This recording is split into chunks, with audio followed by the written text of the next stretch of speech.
Bueno, ya en este segundo tramo del informativo saben que vamos sobre todo a analizar lo que ha dado de sí esta jornada, otro jueves bastante intenso, además desde primera hora de la mañana, desde que veíamos esa imagen en la Moncloa con Pedro Sánchez y Pablo Iglesias firmando ese acuerdo de los presupuestos. Ahora hay que ver si pueden salir adelante, porque hay que recabar el apoyo de los nacionalistas y de los independentistas catalanes. Mis tertulianos de esta noche, uno que viene del foro y al que nos encontramos de vez en cuando, y la verdad es que le agradecemos que se acerque aquí a su tierra. Chema Crespo, ¿qué tal estás? Bienvenido. Bien, Juanma, bien. Estás tan ajetreado por el foro que no se te ve. Agradecido soy yo, y lo que lamento es no poder acompañarte a los telespectadores de Castilla y León más a menudo, porque es mi tierra y yo vengo muy feliz aquí. Así es, así es. Monse, ¿qué tal? Bienvenida, ¿qué tal? Buenas noches. Muchas gracias. Bueno, y con los periódicos, con los titulares, viene como cada noche Ernesto Escapa. Vamos a contarles, avanzarles esas primeras páginas y después arrancamos el tiempo de la tertulia. Ernesto, ¿qué tal estás? Buenas. Adelante, pues mira, con los presupuestos, empezamos, ¿no? con efectivamente, con el acuerdo presupuestario. Sánchez e Iglesias pactan un salario mínimo de 900 euros y corregir la reforma laboral. El acuerdo incluye el alza del IRPF para rentas superiores a 130.000 euros y la regulación del alquiler. También Diario de Burgos destaca en su primera este asunto. Gobierno y Podemos pactan subir a 900 euros el salario mínimo. Y el Diario de Ávila también destaca: el Gobierno y Podemos pactan subir a 900 euros el salario mínimo y un alza del IRPF a las rentas altas. Diario de Valladolid, El Mundo, destaca en su primera que la Fiscalía va al Supremo para evitar el carpetazo a 10 acusados del Plan General de Ordenación Urbana. El Ministerio Público se rebela contra la Audiencia y rechaza la tesis de prescripción de los delitos. Diario de León destaca en su primera otro de los asuntos del día. La búsqueda de un inversor deriva en una guerra de ofertas, titula en su primera. El Gobierno y la Junta compiten por vender una salida para Vestas.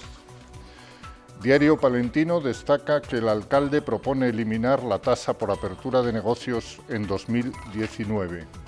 Y Diario de Valladolid, El Mundo, destaca también en sus páginas de Castilla y León que la segunda oferta para Vestas garantiza la mitad del trabajo perdido en Villadangos. Diario ABC abre las páginas de Castilla y León con este mismo asunto. Doble oportunidad para Vestas. Otra oferta plantea crear 200 empleos con 70 millones. Y el diario La Razón: Pilar del Olmo confirma una segunda oferta por Vestas que prevé crear miles de empleos. Por último, el Día de Segovia y el Día de Valladolid del próximo fin de semana titulan: el Día de Segovia, el retraso de la futura sede judicial agrava las penurias de los juzgados. Y el Día de Valladolid, Peñafiel, Mojados y Río Seco urgen sacar el tráfico de sus travesías de carreteras nacionales. Gracias, Ernesto. Pues al igual que en las primeras páginas de los periódicos de nuestra comunidad, nosotros nos vamos a ocupar de los presupuestos y de Vestas. Primero, de lo más cercano, del futuro de la empresa de Villadangos del Páramo. Me ha gustado ese titular del Diario de León: Gobierno y Junta compiten por vender una salida a Vestas. Hasta hace pocos días hablábamos de colaboración plena, pero ahora parece que cada uno se quiere poner la medalla para ver qué futuro al final le dan a los trabajadores de la multinacional danesa. ¿Cómo veis la situación en estos momentos? Ayer conocíamos el interés de ese fondo de inversión alemán, hoy conocemos el interés de un empresario leonés, ya con una oferta concreta, 70 millones de euros, 200 puestos de trabajo directos y 1000 indirectos. ¿Esto cómo va a acabar? Bueno, cuando la empresa decida vender la planta. Claro. Es que eso es lo importante. Primero, que la empresa decida vender la planta, porque ayer el acuerdo que se firmó, en el que no estaba la Junta, por cierto, sí que decía que se iban a dar facilidades, pero no íbamos allá, no sabemos si va a vender o no va a vender. Pero que haya dos compradores ya de por sí, evidentemente es positivo. Es curioso que hace no mucho todavía estábamos diciendo que éramos especialmente pesimistas, yo creo que casi todos, no albergábamos muchas esperanzas de que esto tuviera una buena salida. Hoy nos encontramos con dos ofertas, que ya es mucho y que nos hace ver un poquito la luz al final del túnel, pero curiosamente lo que hace muy poquito era una ventaja y era la unidad de acción entre las administraciones, se acabó. Se acabó. Se acabó, o sea, están a punto de tirarse los trastos a la cabeza precisamente por ver quién se lleva el gato al agua, quién se cuelga la medalla, en definitiva, ¿no? De hecho, cuando en los momentos más duros del conflicto se decía que no se avecinaba ninguna solución, lo que se decía es que todas las administraciones estaban a partir un piñón, que ahí no había colores políticos y demás. ¿Y ahora? Sí, yo la verdad que con un poquito de perspectiva, cuando he conocido esta mañana el rifirrafe, ¿no? Que si la Junta no había sido invitada al acuerdo que se alcanzó ayer en el Ministerio, la delegada del Gobierno diciendo que sí, que la Junta había sido invitada, pero que había declinado asistir. Escuchar a la Junta de Castilla y León decir, bueno, es que ese acuerdo que se ha alcanzado en Madrid no sirve para nada. A mí me dio muy mala espina, Juanma, muy mala espina. Sí. Es decir, porque si la primera consideración que nos hacemos es que estas multinacionales, ¿no? Pues realmente les preocupa muy poco la interpretación que de sus acciones se haga a pie de obra en el territorio y que por lo tanto la capacidad de incidencia política, aparte de otorgar subvenciones, pues es bastante escasa, me parece que es el peor de los ejemplos el que las administraciones públicas no estén juntas con los trabajadores, con los sindicatos, en la búsqueda de la mejor solución posible. Espero que esto sea, pues, en fin, una cosa anecdótica, desde luego traslada una mala imagen. Yo he escuchado a los sindicatos esta mañana que están con muchísima expectación respecto de los hipotéticos compradores, que dicen aquí no hay nada resuelto, hay estas opciones, pero queremos saber también cuántos trabajadores, para qué actividades llevan, y ese posible conflicto de protagonismos es demoledor para la imagen. Hombre, pero no se nos olvide que los sindicatos de Castilla y León anoche tampoco estaban muy de acuerdo con lo que se había firmado en Madrid, y eso ya dice mucho. Sí. No estaban de acuerdo porque al final, pues no nos vamos a engañar, se firma en un marco global, nacional, donde Castilla y León tiene poco que decir. Pues más motivo, tiene poco que decir. Más motivo para que, si esto es así, que no lo dudo, más motivo para que hubiera estado la Junta de Castilla y León en esa mesa de negociación, poniendo allí los intereses de la factoría en Castilla y León y peleando por ella, ¿no? En fin, no sé. Bueno, pues del futuro de Vestas vamos a seguir hablando, y ahora que hay dos ofertas que se han puesto sobre Juanma, la mesa... No solo eso, sino Diario de León da también en su primera que, según la delegada del Gobierno, Virginia Barcones, hay muchos llamando a la puerta de industria. O sea, que no solo dos ofertas, sino muchos más. Bueno, esperemos que al final se elija... A ver si al final cuaja en algo para esto que veíamos tan negativo. Cualquier cosa menos morir de éxito. Eso es verdad, la que garantice más puestos de trabajo y más inversión, precisamente, claro que sí, en una provincia como León. Les daremos cuenta, les daremos noticias a medida que la vayamos conociendo. Y ahora vamos a lo que ha sido también el asunto del día, el asunto estrella en la política nacional, que no es otro que esa firma, ese acuerdo entre Pedro Sánchez y Pablo Iglesias para intentar sacar adelante un proyecto de presupuestos. Y lo primero que os voy a preguntar, antes de que me digáis si creéis que va a salir adelante este proyecto de presupuestos, porque tiene un camino tortuoso todavía por recorrer, ¿qué os parece el proyecto en sí mismo?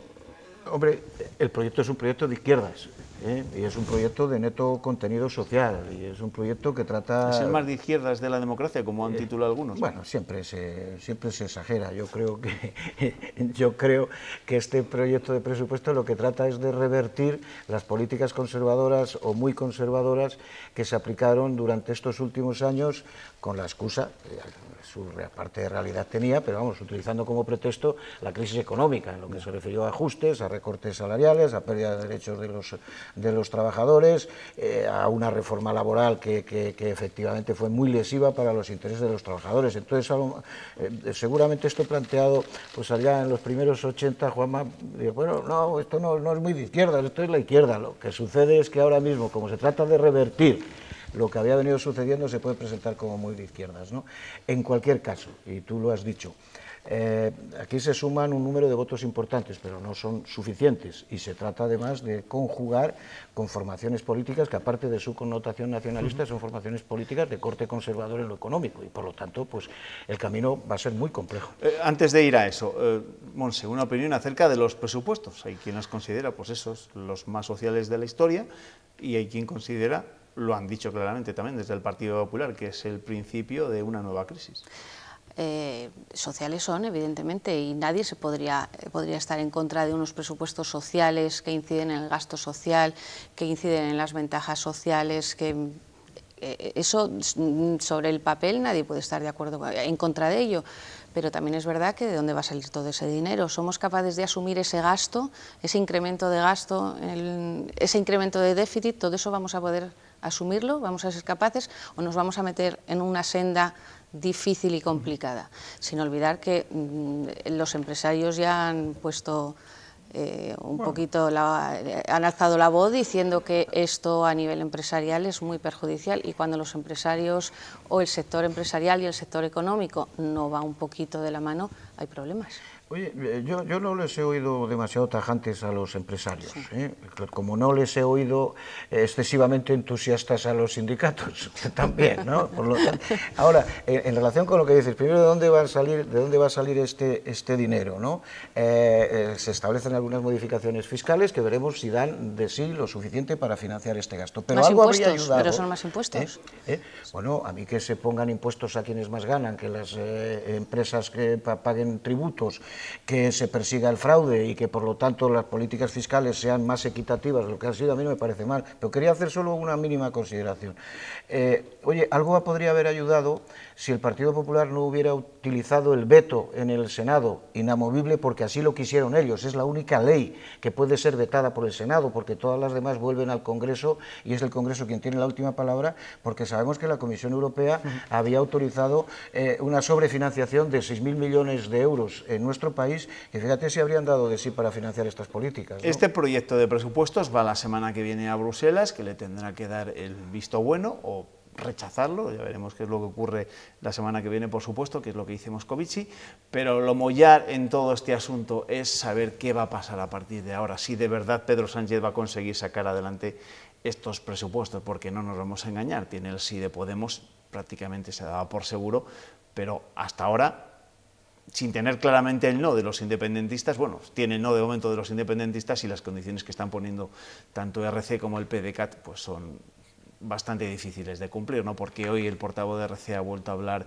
de autodeterminación, de los presos, etcétera, etcétera, etcétera, y parece que las relaciones con el independentismo catalán han abierto una nueva grieta, ¿no? Porque esta misma tarde el Parlamento ha reprobado a Felipe VI y ha pedido por mayoría la abolición de la monarquía. A los independentistas ha sumado también En Comú Podem, y por cierto que a continuación, después de conocer esta medida del Parlamento, el propio presidente del Gobierno ha colgado un Twitter, y además la Moncloa ha sacado un comunicado de prensa en la que señala que el Gobierno adoptará las medidas legales a su alcance en defensa de la legalidad, la Constitución y las instituciones del Estado. Este es el panorama, y os pregunto, ¿va a ser capaz Pedro Sánchez con estos mimbres de sacar adelante esos presupuestos, tal y como están los independentistas en estos momentos?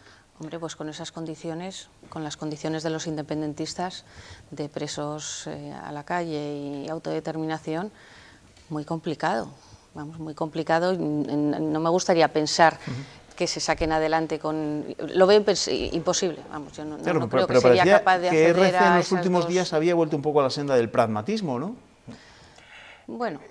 Yo creo que, vamos, tienes toda la razón, uno no puede negociar con aquello de lo que no dispone, ¿no? Entonces, oiga, es que tiene usted que hacer un gesto con los presos. Oiga, perdone, yo gobierno, ¿qué gesto voy a hacer con los presos si esto está en el orden judicial, y por lo tanto la independencia del Poder Judicial es sacrosanta en un Estado de Derecho homologable, ¿no? No podemos introducir ese factor a la hora de negociar cifras. En segundo lugar, dice, no, pero es que Quim Torra, como que estuviera el más fuerte del mundo, el presidente de la Generalitat, ¿no? Es que le lanza a usted un ultimátum, y si no me ofrece el acuerdo de autodeterminación y el referéndum, no le apoyo los presupuestos. Diga, pues mire usted, pues nos quedaremos sin presupuestos, porque claro, yo no puedo a usted permitirle ni autorizarle un referéndum de autodeterminación. Eso es innegociable. Claro, porque es que además son las cosas de las que no dispone el gobierno, y yo creo que además tampoco están en la convicción política de quien preside hoy el gobierno. Y luego, claro, estaba la cuestión, porque mira, el PNV ya ha dicho, bueno, pues ya hablaremos, ¿no? Pero bueno, o sea, ya hablaremos... Cuestión de cheque, es cheque. Claro, estamos hablando de cifras. Y entonces... Claro, dice Esquerra Republicana. Yo creo que antes de ayer ya le dieron un buen revolcón a Torra y a Puigdemont allá en la distancia, diciendo, oiga, que aquí vamos a aceptar los dictámenes de los letrados de las Cortes que nos han dicho que estos señores no pueden participar en las votaciones. Y es que al mismo tiempo vamos a aceptar que el auto del juez Llarena, o las resoluciones del juez Llarena, en este mismo sentido. No, pues nosotros no lo aceptamos, le dicen los de PDeCAT. Bueno, pues ustedes van a perder votaciones, y así se produjo. Y al mismo tiempo, Esquerra Republicana ha protagonizado la recuperación del diálogo institucional, que buena falta hacía, con las comisiones bilaterales abiertas entre el Estado, entre el Gobierno y la comunidad autónoma. Y en esa negociación así arrancaron ya 1.400 millones de una tacada. Que llegado el momento de levantar la mano en el Congreso, prima, una vez más, aquello que no está en disposición ningún gobierno democrático en España de conceder, pues no habrá presupuesto, claro. Yo, de todas formas, Chema, creo, y me parece que no es muy arriesgado el presagio, que no va a haber ninguna dificultad con los nacionalistas para aprobar los presupuestos, porque en los presupuestos se trata de dinero. Y ese lenguaje ellos lo entienden perfectamente. Sí, sabes, yo hace unos... Por encima de los principios. O sea, primero el dinero, después los principios. Sí, pero en el caso de los nacionalistas vascos sí que sería fácil. Sí, con el pero PNV no habría con el PNV no habría problema. dificultades. Pero con los yo veo que catalanes, los catalanes están en otra pantalla. Están en otra dimensión. Yo hace unos días comía con Artur Mas en Madrid, en un almuerzo, y él confesaba que dice, bueno, es que cualquier acuerdo político, el primero era el posible acuerdo de presupuesto, ¿no?, que alcancemos con el gobierno, teniendo a los presos, a los políticos en prisión, etcétera, nosotros no estamos en condiciones de fortaleza política para aguantarlo en Cataluña, por la presión de la calle, por la presión de la Asamblea Nacional Catalana, por la presión de las CUP y tal. Entonces tienen ese problema, que su capacidad de representación, ellos mismos, jaleando las movilizaciones, han debilitado su capacidad de acordar en los términos que tú planteas, que siempre ha funcionado, ¿no? Entonces, claro, si el señor Torra dice que el punto de no retorno es el asunto de los presos o el asunto de la autodeterminación y no se atreve a poner, digo, oiga, mire, seguiremos hablando de esto, pero mientras tanto hemos conseguido para Cataluña, pues en fin, estas financiaciones, estos recursos, si no son capaces de sostener eso, pues, insisto, no lo sabrá. Dicho lo cual, y teniendo en cuenta todo esto y sabiendo que esto mismo que está diciendo Chema lo sabe más que de sobra tanto Pedro Sánchez como Pablo Iglesias, al final esto pueden tener, esta presentación de los presupuestos tal y como son los presupuestos, algo de marketing, pensando en que si no se pueden sacar adelante no ha sido por que no lo intentaran tanto PSOE como Podemos, sino porque les han puesto muchas zancadillas, primero Ciudadanos y el Partido Popular y después los independentistas. Hombre, marketing, y al final también lo hemos intentado, también está ahí, y también le tendemos la mano al Partido Popular o al resto de fuerzas políticas para que nos den su apoyo. Si luego no sale, no solo es culpa nuestra, nosotros lo hemos puesto, ahí lo tenéis. Es decir, el primer acto de una campaña venidera. Mira, cuando aquí lo normal es que se celebran elecciones, gana un partido político y forma gobierno, en base a un programa electoral. La primera decepción que experimentan los electores siempre es cuando ese partido que hace gobierno tiene que hacer el presupuesto, porque ya cualquier parecido con el programa comienza a ser casi pura coincidencia. ¿Estáis de acuerdo conmigo? No hay para ¿no? todos. Claro, en este caso creo que realmente estamos en una situación inversa. Es decir, se presenta un proyecto de presupuesto de este neto contenido progresista, social y de izquierda, y si no sale adelante por estas circunstancias que hemos estado comentando, eso se convierte perfectamente en un programa electoral, porque los ciudadanos ya sabrán, oiga, mire, esto es lo que nosotros pretendimos hacer y las circunstancias no nos lo permitieron. Y es con este mismo proyecto con el que concurrimos en las próximas elecciones. Estoy intentando reflexionar un poco acerca de este titular que les leía yo al principio, de ese comunicado de Moncloa. El Gobierno actuará contra el Parlamento tras censurar al rey. Y claro, yo os pregunto, ¿qué puede hacer el Gobierno contra una decisión tomada en el Parlamento catalán? Por mucho que no le guste el hecho de que pidan derogar la monarquía por ser, dicen en la resolución, una institución antidemocrática y caduca, ¿puede hacer algo el Gobierno? Vamos, yo creo que habría que ver exactamente la resolución, pero una resolución política en el sentido de que consideran que la monarquía no es la mejor forma de Estado para España, eso es una declaración, política. Yo lo veo, vamos, insisto, es lo mismo que las proposiciones no de ley, ¿no? Que instan y tal. Es una declaración de voluntad y de queja amarga desde su punto de vista sobre el funcionamiento de la corona en Cataluña y con carácter general general de si la monarquía o no es la mejor forma para un Estado moderno en el siglo XXI, y como posición política de quienes lo hayan votado, yo realmente no le veo, en fin, ahora que sea el mismo día que se firma un acuerdo de presupuestos con Podemos, eso, etcétera, es una también declaración de intenciones, sí. Es aquí tienes esto, a ver qué haces. Sí, eso llama la atención. Vamos con un asunto que nos tiene mucho más inquietos y, por supuesto, preocupados, ¿no? Ya son 12 las víctimas de las inundaciones en Mallorca. Este mediodía los equipos de rescate encontraban los cuerpos del matrimonio alemán desaparecido. La búsqueda se centra ahora en Artur, el niño de 5 años que desapareció en la riada. El cadáver de su madre era encontrado ayer, fue arrastrada por la corriente justo después de poner a salvo a su hija de 8 años. Hacia las 3 de la tarde, el operativo de búsqueda encontraba los cadáveres del matrimonio alemán desaparecido. Estaban a pocos metros de su vehículo. Decenas de efectivos terrestres, buzos y perros continúan rastreando todas las zonas para descartar que pueda haber más víctimas. Mientras en Sant Llorenç tratan de volver a la normalidad, aunque no es nada fácil cuando todo está cubierto de barro y de recuerdos angustiosos. Y aquí viven este hombre y su mujer y se tuvieron que subir al árbol y el agua llegaba a la mitad del árbol y ellos encima y no podían hacer nada. Cientos de voluntarios ayudan en las tareas de limpieza. Sí, todo esto son gente que ha venido a ayudarme y los críos son amigos de mis nietos. Incluso el tenista Rafa Nadal ha colaborado. Esta mañana en su academia guardaban un minuto de silencio para recordar a los fallecidos. Mañana los Reyes de España visitarán la zona afectada.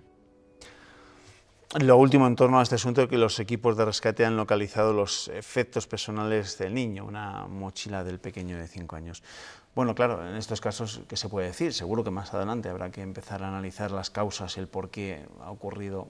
Es verdad que la fuerza de la naturaleza es incontenible en algunas ocasiones, pero ahora de momento, ante este tipo de tragedias...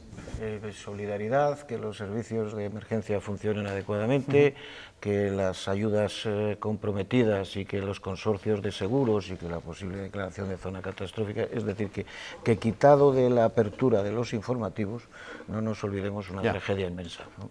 Sí, y solidaridad, y que poco podemos hacer contra la naturaleza. Así que es verdad que muchas veces la prevención, el volver a darle vueltas si hay cosas que se pueden hacer, que no se pueden hacer, construir, no construir, tener los cauces limpios, todas estas cosas, pues darles una vuelta. Bueno, será momento para el análisis, para la reflexión durante los próximos días. Saben que en el Consejo de Ministros de este jueves también se han aprobado una serie de ayudas destinadas y se ha declarado zona catastrófica, ayudas a las familias afectadas por estas inundaciones. Este jueves se ha celebrado la primera reunión del trabajo del Consejo Asesor de la Memoria Histórica. Ya han empezado a estudiar el material de la unidad didáctica que impartirán los profesores de cuarto de la ESO y primero de bachillerato el próximo curso sobre memoria histórica. Además, se han dado los primeros pasos para que los investigadores y las asociaciones tengan acceso a los archivos del Ministerio de Cultura sin necesidad de permisos. Han acordado también que el consejero de la Presidencia envíe una circular a las entidades locales para recordarles sus obligaciones con las exhumaciones. Recordarles que las administraciones públicas de Castilla y León tienen la obligación de fomentar y promover los actos de homenaje a las asociaciones y, por supuesto, a la gente represaliada y que falleció en la guerra y fundamentalmente en la posguerra de España, ¿no? Bueno, ya sé que Gemma Crespo está muy pendiente desde la distancia, desde la capital, de lo que ocurre en Castilla y León, pero desde Madrid, ¿te sorprende el que Castilla y León sea pionera en un asunto como este? Que tanta controversia ha despertado en el conjunto de España, no nos engañemos. Lo que me alegra es infinito, es decir, yo estoy muy comprometido de siempre con la asignatura pendiente, que desde mi punto de vista para la democracia española es la recuperación de la memoria histórica, la posibilidad de enterrar dignamente a quienes injustamente siguen enterrados en cunetas o en lugares desconocidos, lo mismo que la retirada del dictador del Valle de los Caídos. Me parece que todo esto eran anomalías históricas, dicho desde la reconciliación, sin ninguna ira, sin ningún resentimiento. Era la mejor manera de pasar página, enterrar en paz cada uno a sus muertos y seguir mirando hacia adelante, y por lo tanto yo en esto, siendo un gobierno del Partido Popular, lo único que daría hasta personalmente las gracias en lo que haya tenido que ver al vicepresidente José Antonio de Santiago, desde luego al presidente de la Junta de Castilla y León. Creo que ahí está todo el mundo representado, creo que hacer pedagogía, creo que impartir docencia al respecto y desde luego recordar que esta es una tarea que no va contra nadie y que sirve para reconciliar definitivamente, me parece una magnífica noticia. Es que en esta comunidad somos muy pioneros, Con esta semana, verdad, recordábamos, aquí somos pioneros en lo que estamos haciendo, pero también somos pioneros, lo anunciaba precisamente el presidente de la Junta, en el concurso abierto y permanente somos pioneros, en el diálogo social somos pioneros y en llevar estas cosas a las aulas.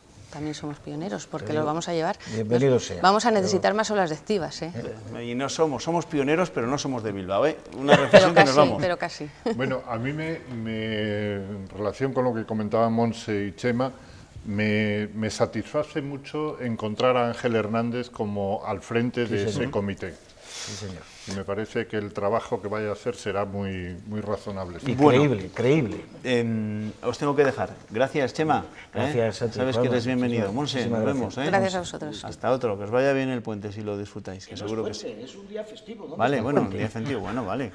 Está bien que nos corrijas, hay que decirlo bien, en su orden. Ernesto, aquí te espero el lunes. ¿vale? Hasta lunes. Hasta lunes.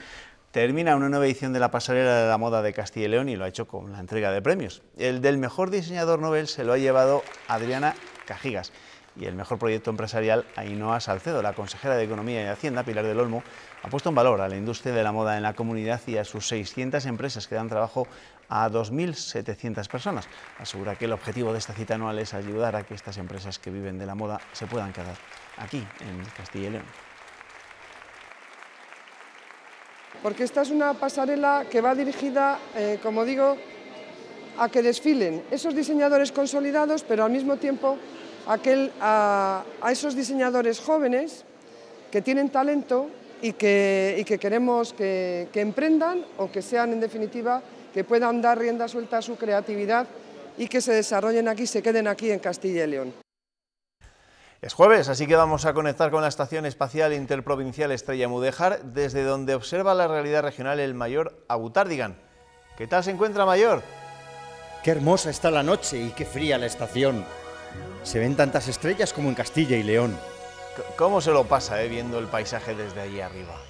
Estos paisajes de los que estamos tan orgullosos. Así que he pensado en participar en la campaña 365 razones para sentirse orgulloso.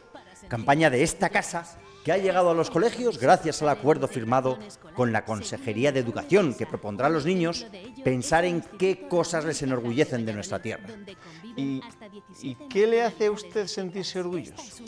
Pues lo duradero que es todo en estos páramos, por ejemplo, los matrimonios, sin ir más lejos, como demuestran las estadísticas del Consejo General del Poder Judicial.